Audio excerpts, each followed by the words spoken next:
Welcome into Big Ten Today, brought to you by Walmart. Thrilled to have you here alongside the pride of Evanston. Sean Morris, I'm Kylan Mills. The Sweet 16 getting underway this weekend. There was a little bit of chaos in the first and second rounds, Sean, but I want to see more chaos coming up in the Sweet 16 and Elite Eight games. Well, the 8 teams that got in for the conference certainly represented themselves well, as witnessed by the opening round where they swept. 8-0, baby. That's exactly right. And now you have 4 teams that have a chance to continue to play on for a national championship. They all got there in a little bit different ways, some a little bit closer competition than others, but I'm really looking forward to see how this weekend unfolds. Couple of 4 and 5 seeds. That's why I want to see chaos. We got to upset those 1 seeds, but those 4 Big Ten schools in the Sweet 16 is today's big story. You've got 2nd-seeded Michigan State, 5th-seeded Michigan, 4th-seeded Maryland, 4th-seeded Purdue, all ready to compete for a chance to play in the Elite Eight. Of note, if Michigan and Michigan State win their Sweet 16 games, they would meet in the Elite Eight. That's giving people some anxiety, Sean. Sweet 16 games get underway on Thursday. All right, let's start with the top seed that's still in play from the Big Ten Conference. That's 2nd-seeded Michigan State taking on 6th-seeded Ole Miss. Initial reactions to this matchup? Well, kind of contrasting in styles. They do things in different ways. The thing that has stood out to me about Michigan State all year, Kylan, has been they've returned to rebounding the ball at that elite level that we've seen throughout the course of Tom Izzo's tenure. +9 in rebounding. That's their relative strength compared to Ole Miss.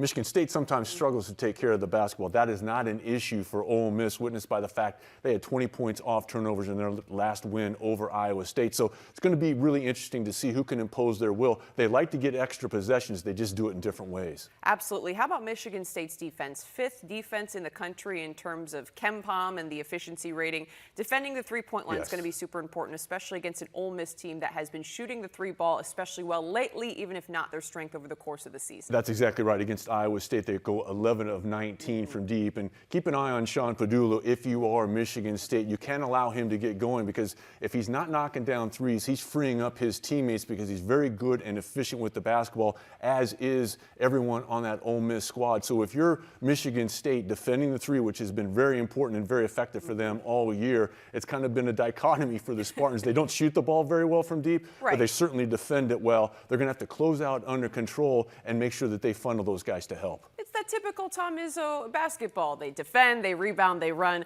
I do want to key on Jace Richardson, though. Did not have his most efficient performance against New Mexico in the second round. Just 6 points.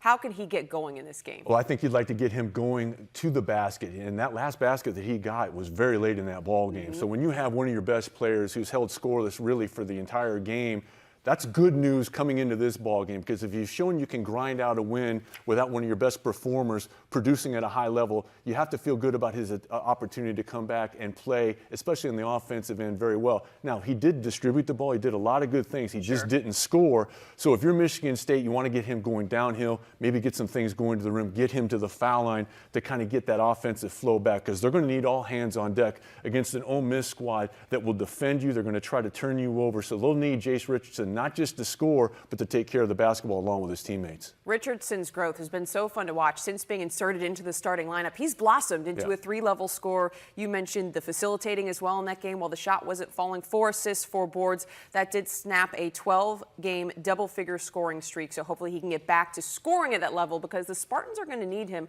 I'm also very curious what we're going to see in terms of some of the grittiness from both of these squads. When you look at the head coaches, Chris Beard going up against Tom Izzo, you expect this to be physical? I certainly do, especially in the backcourt, because this is a team in Ole Miss that likes to get up into you, and they're going to pressure those Michigan State guards. And this is a team that has taken very good care of the basketball for periods of time, meaning Ole Miss. That has not been an area of strength for Michigan State. But you flip the script on the backboards. That's an area where Michigan State has a clear advantage, not just in this game, but nationally. The Spartans with +9 rebounding on the year puts them in the top 3 in that particular category. So if you're Ole Miss, you want to make sure that you're pressuring and trying to get your extra possessions with live ball turnovers. They had 20 points off turnovers against Iowa State, which is not easy to do against a Cyclone team that likes to take care of the basketball and values that part of their performance. But if you're Michigan State, you want to pound the offensive glass and then get up and down the floor. So transition defense, which team can get back and get their defense situated, I think is going to be really interesting to watch, especially if you are Ole Miss, because either on scores or misses, Michigan State is looking to get the ball and get it up and down the floor quickly. Chris Beard, no stranger to knocking off Big Ten teams. Let's not forget, when he was at Little Rock, he put some some hurt on the conference. Yeah, absolutely. I also wonder with this Michigan State team, though, as you're talking about the defensive pressure, who are the guards that are going to step up and really try to calm this team down? Because this is a group that's done it by committee. You don't necessarily have that one go-to guy. Could that be an issue down the stretch of an NCAA tournament run? It could be. You know, you've got Fears, who's really played well. You know, he's come back after being out for a long part of last year. He's done very well. Trey Holloman has impressed me with his ability not just to facilitate, but to score. And they're going to need him to do that. So another guy to keep an eye on for Michigan State. Now, you mentioned that Richardson didn't score. They were able to get some points from kind of an unlikely source. Franklin Fiddler came in and gave them some really valuable minutes. So they're going to need somebody like that to kind of perform against an Ole Miss squad, because I'm really impressed with how hard they play. They reflect their coach's personality. They're going to come out and get after you, especially in terms of their pressure defense. Let's see if Michigan State can counter that with their continued ability to just pound the window and get up and down the floor. Michigan State on paper is the better team, but with the way Ole Miss is playing right now, this feels like a really dangerous matchup. The Spartans are going to have to come to compete in that one in the Sweet 16. Another Sweet 16 matchup we got to talk about, top-seeded Florida taking on fourth-seeded Maryland. Before we look ahead to that, I want to touch on the Terps' last battle. My goodness, what a finish it was. Derek Queen with the buzzer beater in the second round. Was it a travel or not, Sean? Answer the question everybody has been asking. Well, just remember, I'm not under oath here, but I'm going to say no. You are not. On the left, of all the things that happened, that to me might have been the most miraculous, because to have the wherewithal to understand, look, the angle is pushing him away from the basket. You've got a guy in Ethan Morton who did everything you could possibly want if you're Colorado State in terms of defending him. You're forcing a right-handed player to his left. You're forcing him to come back against his body. I did not think it was a travel. Now, people now, they get down and they break it out into the most minute detail. Yeah. I think sometimes people see things that may not necessarily be there. Well, when you go frame by frame, you can see anything or a lot of things that don't necessarily get called typically. And if that's not the way the game has been called, it shouldn't be called in that moment, at least in my humble opinion. Derek Queen, though, coming into the huddle, 6 seconds to go against that Colorado State team, reportedly says, "Give me the MFing ball." A freshman to step up like that? Wow, that really, really struck me as we look ahead to a tough matchup against Florida. What do you see Queen's role being in this game? Well, they're going to need him to score, and they run a lot of things through him. He can be a facilitator for others. But, Colin, the thing that not only Derek Queen, but Julian Reese and everyone on that Maryland squad is going to have to do, they're going to have to rebound at an elite level, because Florida, they attack the offensive glass. 14 offensive rebounds per ball game. That is a lot, especially when you consider the fact that the Gators are a pretty good shooting team overall. Yep. They retrieve 38% of their misses. And this is a team in Maryland, we've talked about it throughout the course of the year, they don't go real deep. So this may be a ball game. If you're looking for somebody that could come in and be very impactful for Maryland, keep an eye on a guy like Jordan Geronimo. They're not necessarily to score, but if they're going to give a guy like Reese and Queen a little bit of a rest, they're going to need him to come in and rebound against a team in Florida that is very, very physical. Alex Condon averages about 8 rebounds per ball game. As physical a player as Maryland will have faced all season long, you have the perimeter threat in Clayton, who knocked down a couple of big threes in their most recent win. But I think it's going to be really important for Queen and Reese, and then maybe a guy like Geronimo. They're going to have to rebound, and they absolutely have to stay out of foul trouble against a team in Florida that's a little bit deeper. That's what I was just about to say, is looking at these two teams on paper, one of my biggest concerns is the fact that Florida is clearly the much deeper team. Maryland may be the most talented starting five in the country. You could make the argument. Yes. All 5 starters average more than 12 points per game.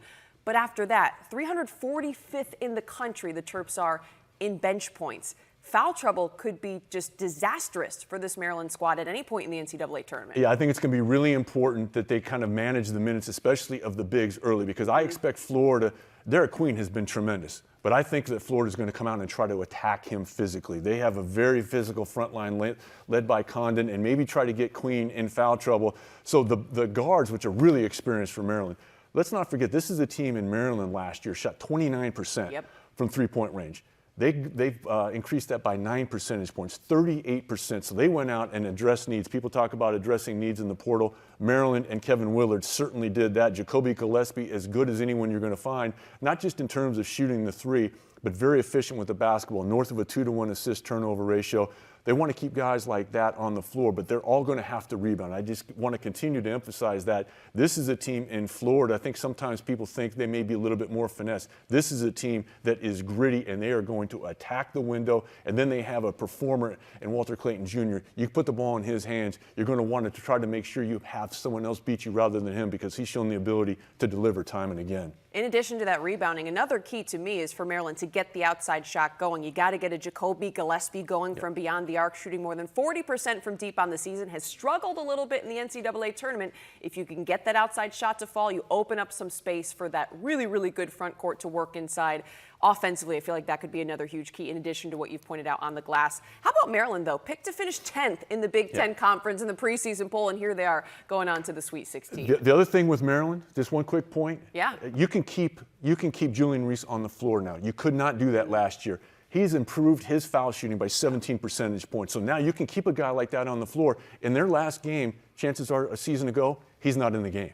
All right, well, Sean, you're going to be here after the break. Let's keep talking some hoops. It is great to fourth-seeded Purdue faces top-seeded Houston on Friday with a trip to the Elite Eight on the line. The good news for the Boilers is the fact that the game is being played at Lucas Oil Stadium in Indianapolis, just about an hour drive or more from campus. Purdue is 8-3 when playing in Indy the last 4 seasons. This year, the Boilers lost to Texas A&M in the Indy Classic, then beat USC before falling to Michigan in the Big Ten tournament. This is going to be a whole different beast, though, Sean. We're talking about the NCAA tournament, Sweet 16 game. You're facing a top seed in Houston, a Cougars team that feels like they've been due to move on, coming in as a high seed the last couple of seasons, but never seeming to be able to get healthy.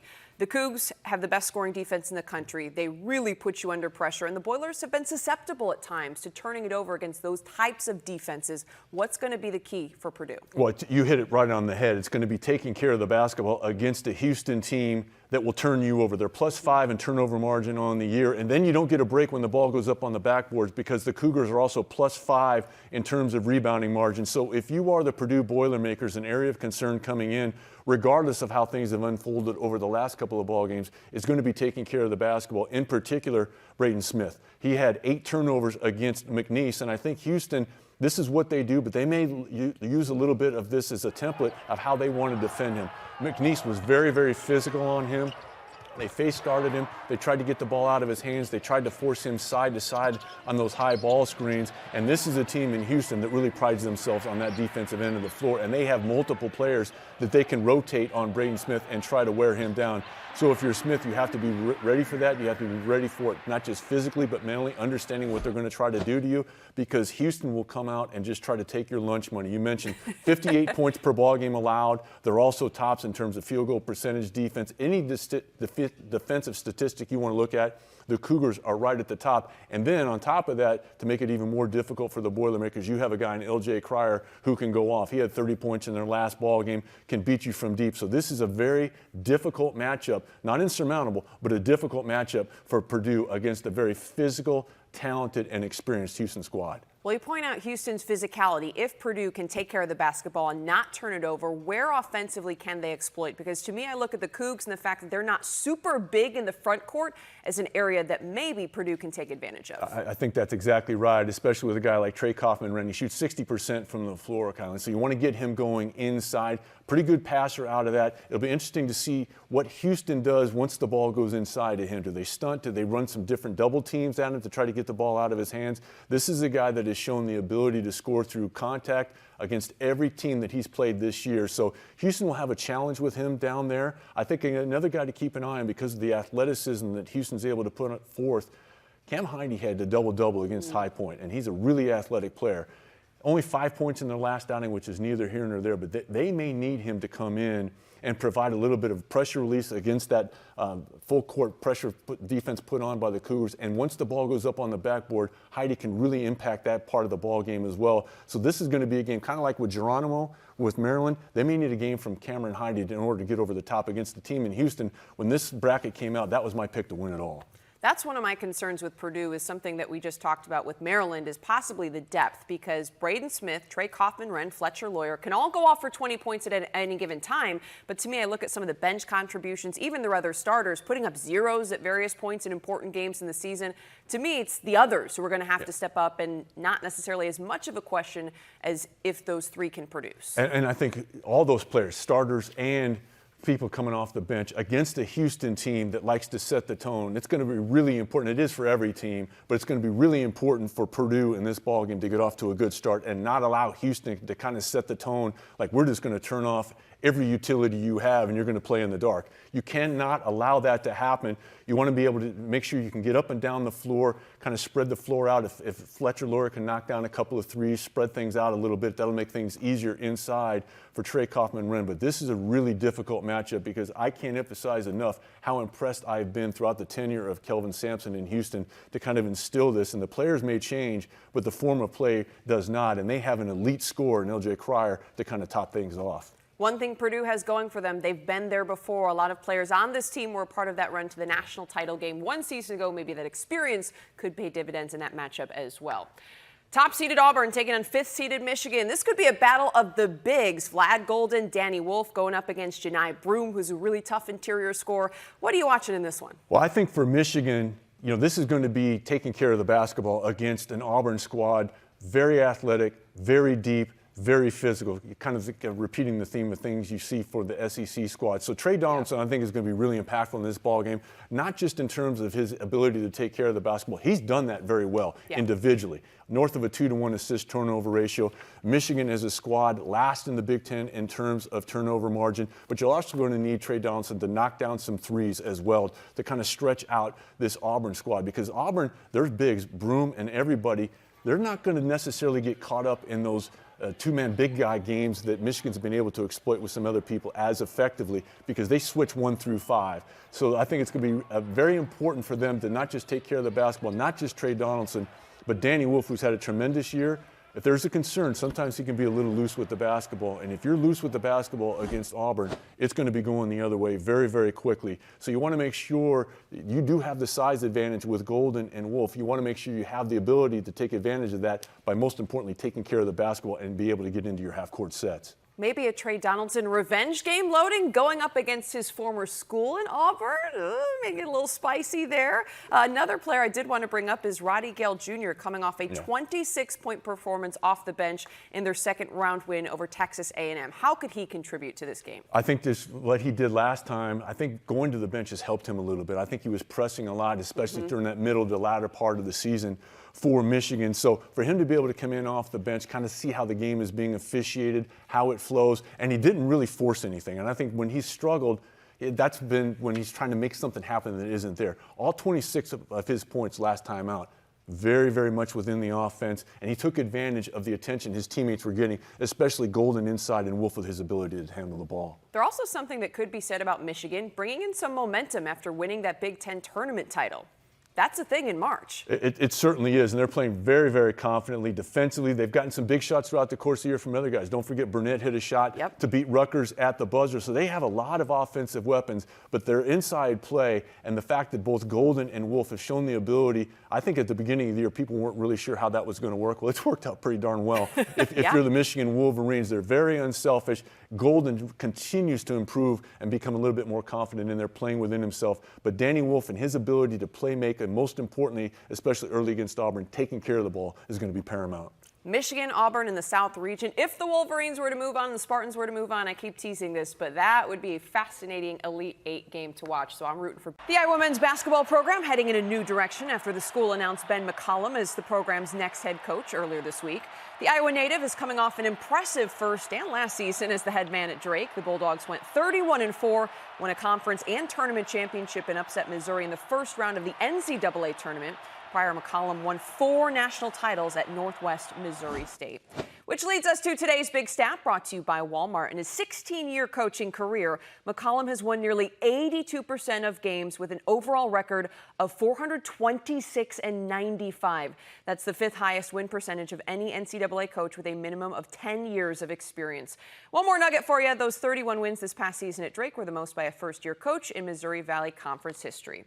Well, instead of talking about him, let's hear from the man himself, Coach McCollum, joining us for today's big interview. Coach, great to see you. What a week it's been. You're coaching in the NCAA tournament on Saturday, announced as Iowa's next head coach on Monday. You're meeting the media yesterday. What have the last couple days been like? You gotten any sleep? Not much. It's been a lot. I was talking to somebody the other day. I think it was maybe Monday night, and I was like, "What is today?" I thought it was like Thursday, and he says it's Monday. I said, I took the job this morning. Yeah, you took the job this morning, and so it's been pretty packed, but it's been fun. Iowa's been very welcoming, and we're excited to get started. Yeah, absolutely. Well, guess what? The days blend together when you have the week like you've had, so you definitely get a pass on that one. But in terms of coming back to Iowa City, you were born in Iowa City. I know you're not making a far trip across the state, but just curious, what does it mean to you to be the head coach now of the Iowa Hawkeyes and returning to this place? Yeah, it means a lot. I mean, there's just a different level of pride when you were born in, the same city, and your mom went to University of Iowa, and you've cheered for the Iowa Hawkeyes since you were a little kid. I mean, I used to go to football games, basketball games, and just follow any athletics that I could, because that's essentially your pro team in the state of Iowa. So I'm excited. I'm excited to try to bring, fans back to Carver. I'm excited to bring hopefully some wins and some NCAA tournaments, and we're fired up. We're definitely excited to see what your team does on the floor as well. Just curious, looking back at your success at Northwest Missouri State, just talked about it before bringing you in our graphic, 4 national titles, and then a lot of people across the country were following Drake during this last NCAA tournament run. Why do you believe your teams are so successful, and what is it that's special about your coaching philosophy? Yeah, I mean, it starts with the people. So we make sure that we get the best of the best kids that we can possibly have, and starts with getting humble kids, kids that want to serve each other, tough kids, and then obviously kids that can play basketball. And from a philosophy standpoint, that's really about it. Get the best people you can get and put them in positions to be successful, and then just build their confidence up through that. From just an X's and O's standpoint, we try to be very efficient offensively, very efficient defensively, and again, try to overwhelm you with some of our toughness. When it comes to that roster construction and recruiting you just talked about, the college basketball landscape has completely changed in the era of NIL and the transfer portal, and that's something that's a little bit different than what you might have seen at Northwest Missouri State. Just curious, how do you plan to attack those aspects of your job? The same way. It's recruiting is very similar. It's just the way you do it is completely different. You still have to out evaluate people, and so obviously there's a few that go in the transfer portal that are going to get outrageous numbers. But if you can out evaluate specific to your needs, you can get kids just as good or even better. So I mean, it's very similar. Just the process of it is a little more difficult, a little more hands-on. But it also doesn't last for 6 months. It's a month long of just attack it, and we're attacking it right now, and hopefully we'll get some good ones.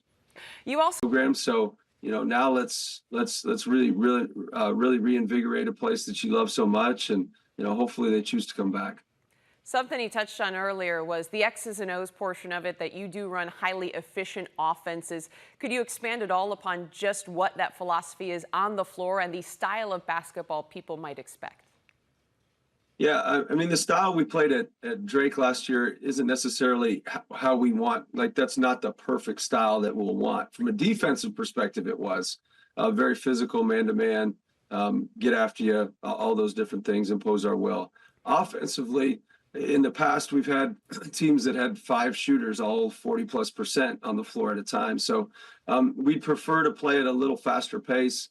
We'd prefer to have more shooting. We really want to spread you out, and we want to play just more flow than we do a bunch of plays. But it really depends on your roster construction. You have to play to what your personnel says to do. And so if our personnel says to play, be the fastest team in the country, then that's what we're going to do. If it says to play in the middle of the pack, then that's what we're going to do. But we're always going to make sure to keep efficiency number one. Well, if that wasn't your ideal play style, it sure looked pretty good in terms of what that group accomplished at Drake. It was really fun to watch your group pull off that upset in the first round of the NCAA tournament over Missouri. Just kind of curious, what was that experience in the NCAA tournament like, and how can you utilize that at Iowa? Oh, it was awesome. It was cool. You just got to see the work that our kids did, and they were able to be rewarded by it, or for it. And you show up, and they make you feel big time, and you're on CBS, and I didn't get to hear the music associated with it, but usually you get to hear the music. Everyone knows.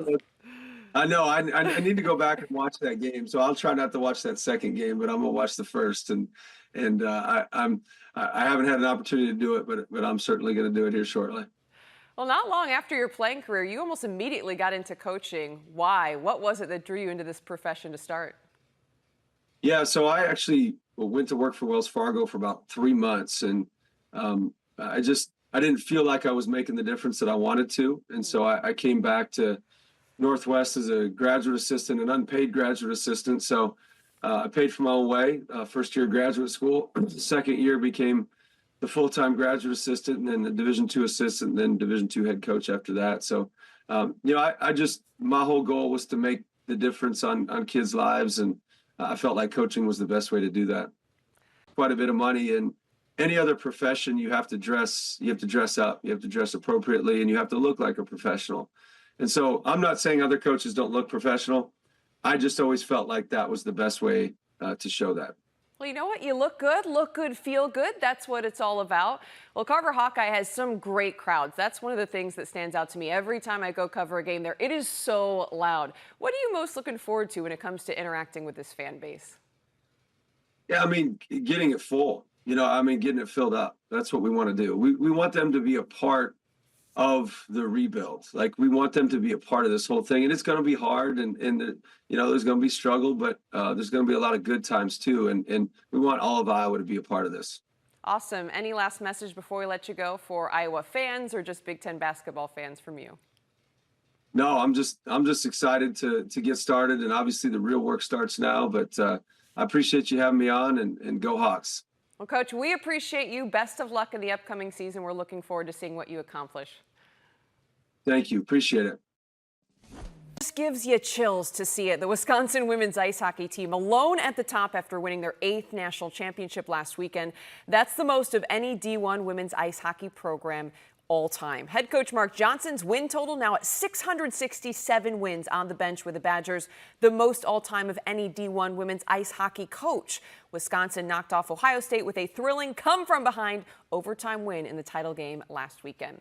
And now we say hello to Wisconsin women's hockey coach Mark Johnson. Coach, it is great to see you. You've had a couple of days to let the natty sink in. How's it feel to be on top? Oh, it was a special Sunday afternoon, obviously for a lot of reasons. The most important one that we figured out and found a way to win when things weren't looking that very good. But just the atmosphere of the arena Sunday afternoon was a lot of electricity, a lot of Badger fans. And they got entertained to one heck of a hockey game. As I've told people the last couple of days, I've been around the game a long time, played it for a long time, coached it now for a long time. And it's interesting how you think you might know a lot about our sport or understand a lot about it. And then all of a sudden, Sunday's game's thrown at you and you go, wow, that was special. It was awesome to watch from a fan perspective with all the drama. I can't imagine how you were feeling with the nerves on the bench. Your team comes from behind twice, you force overtime, and then it's Kirsten Sims who scores that game winner in OT. What was going through your mind when that shot went through?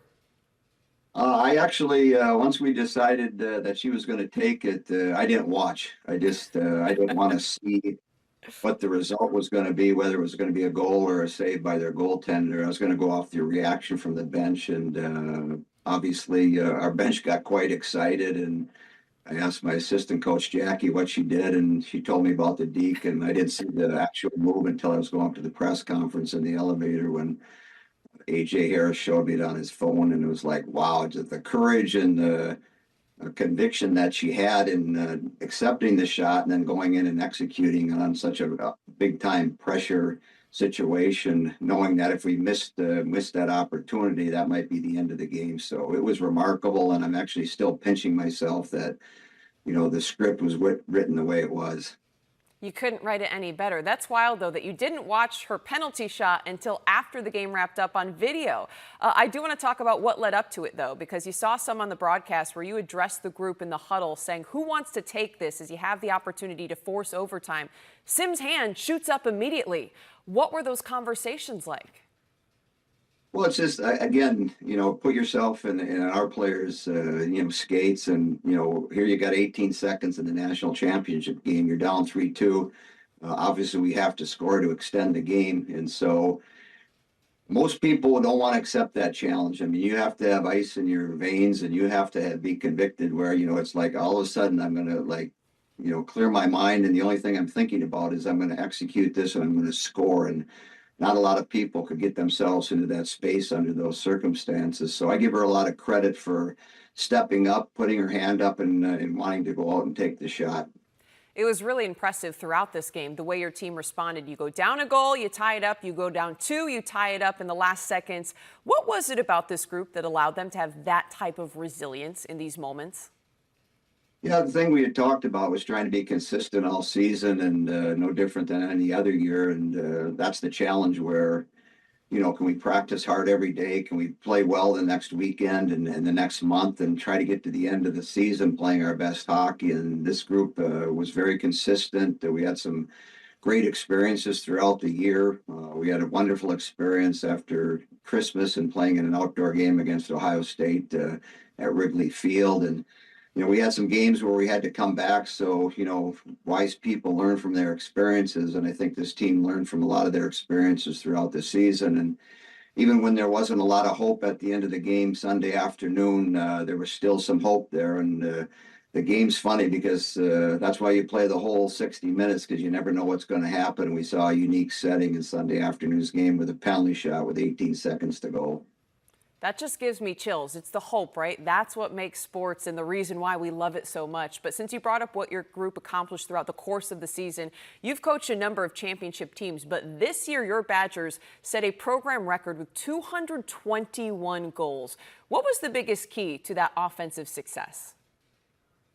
We have a bunch of good players that aren't selfish, that, like I said earlier, they practice hard, they push each other.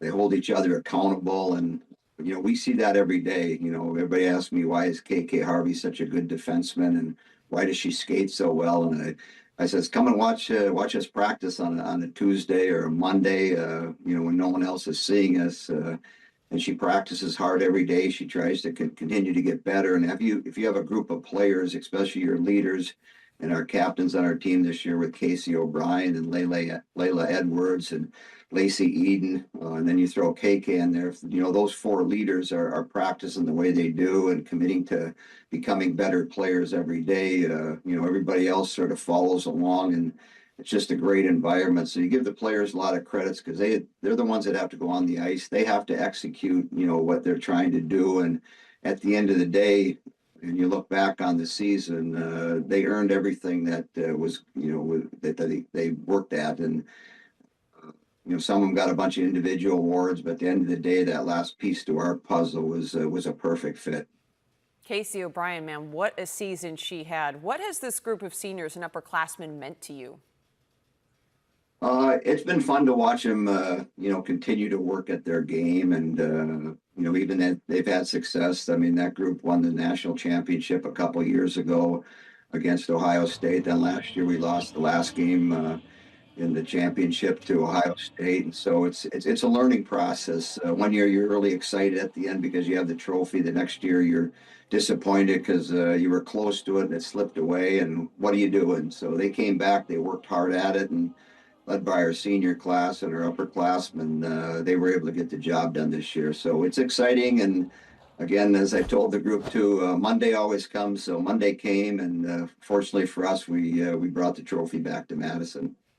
Coach, before we came on with you, we showed a graphic about the program's success, also mentioned your personal success as a head coach. What is the secret to having that type of longevity in the sport, and what keeps you going and loving this so much? Well, again, it's, Monday comes, and like today, the sun's out and I can go into the rink and look at the rink. And obviously we're not practicing right now, but if we were to practice, that's sort of my space. That's my happy place. It's a nice place to work, and I just continue to enjoy it.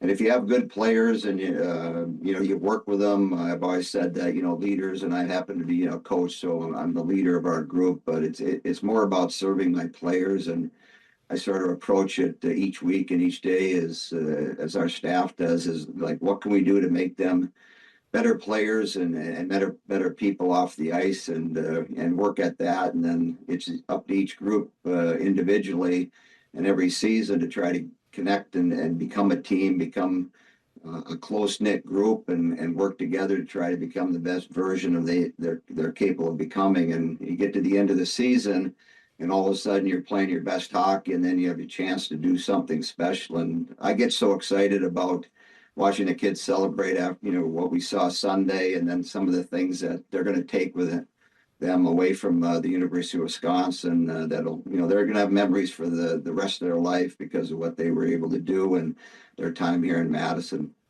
Well, Coach, congratulations, because you've done an excellent job, not just in getting results on the ice, but building incredible people up there in Madison. Before we let you go, you were part of the Miracle on Ice in the 1980 United States men's hockey team in the Olympics. How does this compare? Was this a second Miracle on Ice for you? It was close. There were a lot of similarities in my experience in Lake Placid, getting to the locker room after especially like the Russian game, and then trying to figure out how we had beat them. And, it was the same thing when I entered the locker room after, Sunday's game. You're looking with your coaching staff and you're sort of pinching yourself, like, what happened? And so it's this process that takes time. And as coaches, we try to figure things out. And sometimes the game does what the game is going to do. And it brought a lot of special moments for us Sunday afternoon up at Ritter in Minneapolis. So what's next, Coach? Some pickleball, relaxing? You already won the title. That's the one thing. It's like my engine gets going so fast the last couple of weeks of the season when you're in the NCAA tournament. As we see with a lot of coaches, it takes a while for it to slow down. So it's still revved up a little bit. I'm trying to slow it down and enjoy what the last 6 months have been part of. Well, Coach, congratulations. It was a special season, a special game, 8th national title for the Badgers. We appreciate the time. Thanks for having me on. In celebration of Women's History Month, the Big Ten Network honors legendary figures in the conference's rich history. For Penn State volleyball, Megan Hodge-Easy was a star among stars. The 2006 AVCA National Freshman of the Year, Easy was the first Big Ten athlete to win Conference Freshman and Player of the Year in the same season. From 2007 to 2009, Easy played a lead role in Penn State volleyball's 3 consecutive national championships, earning the NCAA Tournament Most Outstanding Player award twice in that span.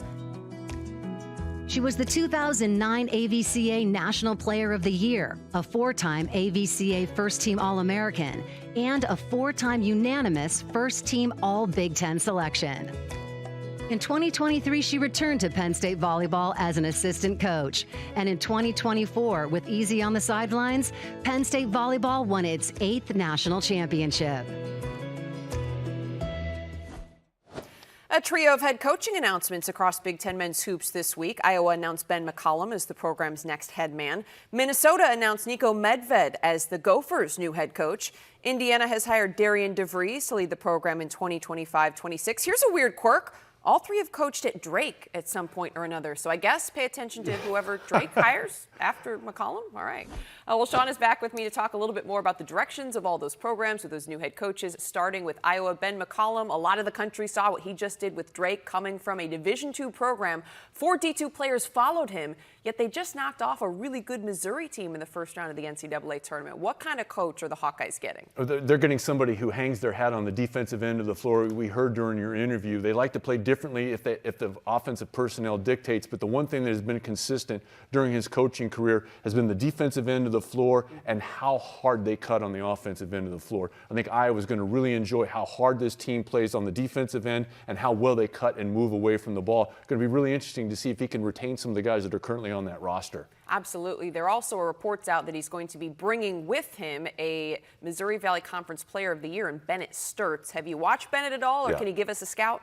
He is so effective moving without the basketball. You would not want to play cards with this guy. His demeanor never changes, but he's somebody who was under-recruited, completely not recruited. Mm-hmm. So he has a chip on his proverbial shoulder to come in and play hard. He's produced at every level, and there's nothing that can replicate having that winning DNA, coming from a program at Northwest Missouri State. If we've seen anything during the transfer portal, if somebody can play, they can play regardless of the level. Absolutely. I think the skill level is there when you move up. My only question is the physicality gets more difficult when you step into a conference like the Big Ten. But I do think he proved something with that Drake program, having 4 D2 players, or at least players who were previously D2, stepping up and being able to play. We also saw it with Indiana on the football side, with Coach Kurt Signetti bringing players from JMU. And a lot of people say, hey, they're not the most physically or athletically gifted athletes, but they came in and performed and had the first 10-win season in program history, did all kinds of special things. Anyways, I digress. Let's move along to Nico Medved taking over at Minnesota, a Minnesota native, another coach who's coached at Drake, but most recently Colorado State. What are the Gophers getting with him at the helm? You're getting somebody that understands the state of Minnesota. That these people, they have a great tradition going all the way back to Bill Musselman and going back before, but this is somebody who was an assistant coach at Minnesota, and then he went out and kind of earned his way. He started at Furman. He won there. Then he was able to go and be at Drake. He won there, kind of set the tone for the other guys that would come in after him. Then he goes out to Colorado State and really had a monumental level of success for that program, continuing to put guys at the next level in terms of their professional playing career, getting guys that take them from one place to another. Defensively, they're going to be really good, but this is a job that I think he's been kind of laying the groundwork for a long time. So that's a really good fit for him. He understands Minnesota, one of their own. He had a .627 win percentage with the Rams. You just saw what they did in the NCAA tournament, so clearly has the resume to show it. Hopefully he can turn around this Gophers program. Real quickly, Indiana is a program that always has high expectations, so I always look at this as being a job that's going to be tough to step into. What is your take on the coaching hire? Well, I think, he had a great deal of success at Drake, did DeVries. He also was an outstanding assistant, learned from one of the best offensively in Greg McDermott when he was an assistant at Creighton. I think the biggest thing he can bring, especially in the short term, Colin, if he can get the guys wearing the Indiana uniform to play hard consistently. I think that's a win right there because talent has not been the problem this past year. They need to have guys that kind of buy into the fact that wearing the front of that jersey means a great deal to him. It's also going to help. He's going to bring his son Tucker with him, 2-time player of the year in the Missouri Valley Conference. Sean, it's been great to have you here. I haven't seen you drink one Diet Coke. What's the deal? Don't worry, I'm no quitter. Don't worry, I'm fine. Oh, it's coming later today. Well, thanks for joining us on Big Ten Today. We'll see you next time.